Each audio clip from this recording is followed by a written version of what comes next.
Okay, good morning, everybody. Welcome to today's Sustainability Engagement Masterclass.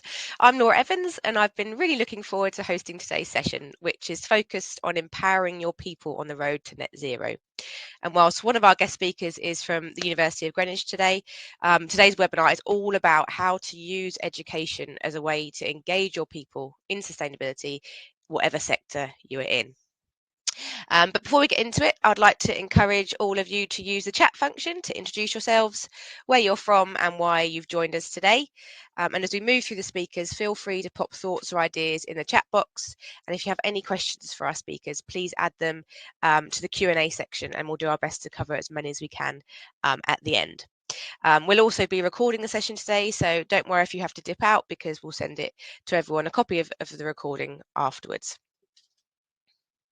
So really pleased to have some great speakers lined up for you today, and hopefully there'll be plenty of takeaways for you guys to go back and put into practice some of the things we talk about within your own organisations. So first off, we have myself. So I'm the growth manager here at Jump. I'll be giving you an introduction to Jump and some interesting facts and figures regarding employee engagement in sustainability, and why it's so important for organisations to harness their people power to hit these net zero targets, plus much more. I will also leave my details in the chat box at the end, so if you'd like to book a deeper dive kind of intro with me, I can give you kind of a full demo and discuss costings, etc. I'd love to do that too, so do book in. Next up after myself, there'll be Simon Goldsmith. He's Head of Sustainability at the University of Greenwich, and he'll be sharing his plan to engage his staff and students, how Jump works for them, and his plans for the future. And finally, our very own Katie Rees. She's our Programmes Director here at Jump, and she'll be sharing 5 tips for engaging your staff with your sustainability plan. So our speakers are aiming for between kind of 10 to 20 minutes each for their sections, and we'll come back at the end for some questions and answers. But before I hand over to Simon, just a little background on Jump. So for those who haven't come across us before, Jump is a technology engagement business that helps organisations to create and embed a culture of sustainability by bringing their people on their journey with them. Our mission is to empower and motivate people to take action for a sustainable future. And our belief is no matter how ambitious your net zero or sustainability targets are, you can reach them a lot quicker if you bring your people on that journey with you. So that's exactly what we do with more than 60 organisations. It includes businesses, councils, universities and NHS trusts, and through a combination of technology, communications, gamifications and rewards. But why are behaviour change and engagement so crucial when organisations are addressing sustainability? Here's a little high-level context for you. So whilst the world is changing, being able to attract and retain talent is always going to be key to any organisation. In a recent study, 83% of millennials would be more loyal to an organisation that helps them contribute to society and environmental issues. And this is only going to continue to rise. And therefore, having a clearly defined strategy and programme in place to help them do this at work becomes a way to attract and retain talent. And talking about this also helps when speaking to the wider stakeholders within your business. They may not be fully aware or have a good enough understanding of sustainability issues, but they do understand things like attracting and retaining talent and what the ROI may look like in response to these changes. And this sort of trend isn't just being seen in the workplace either. Globally, 85% of people have shifted their purchasing behaviours towards being more sustainable in the last 5 years. I know I have for sure. And this just reinforces that people are thinking about this. They're making changes in their personal lives and they do care.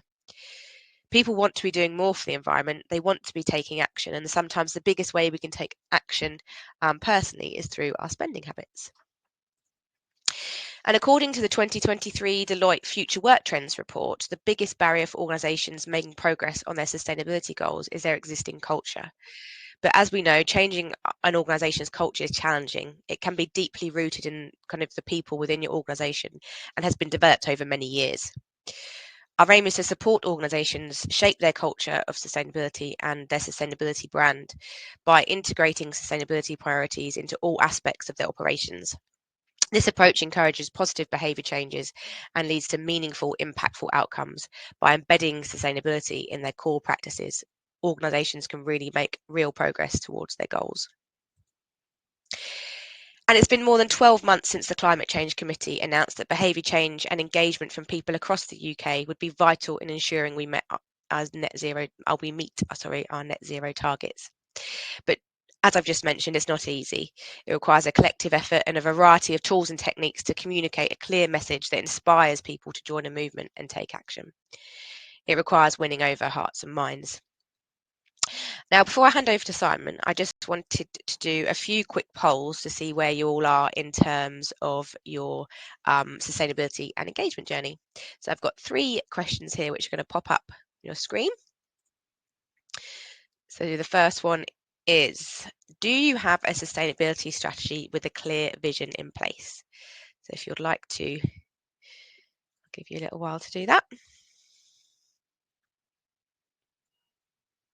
Cool. Okay, yeah, so interesting. Looks like most people do, or at least are working towards having one, which I guess is not surprising, and it's really good to hear. So thank you for that one.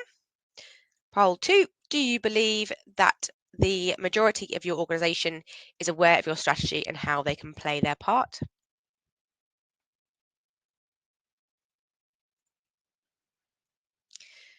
Ooh, still going.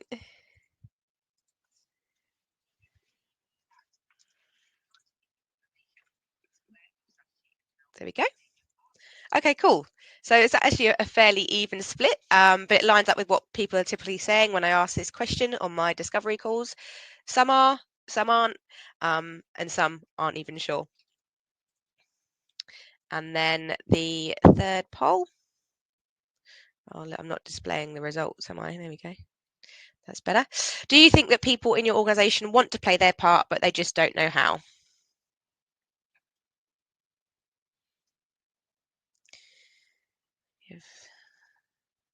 Yeah, overwhelmingly, you think that people want to play their part, but they just don't know how. That is the bridge that we are trying to cross together with the organisations, and that's exactly why we do these masterclasses. So I hope you come away with plenty of new insights today. Thank you for listening to my part. So I'm going to welcome our first speaker to the virtual stage. Simon, are you there?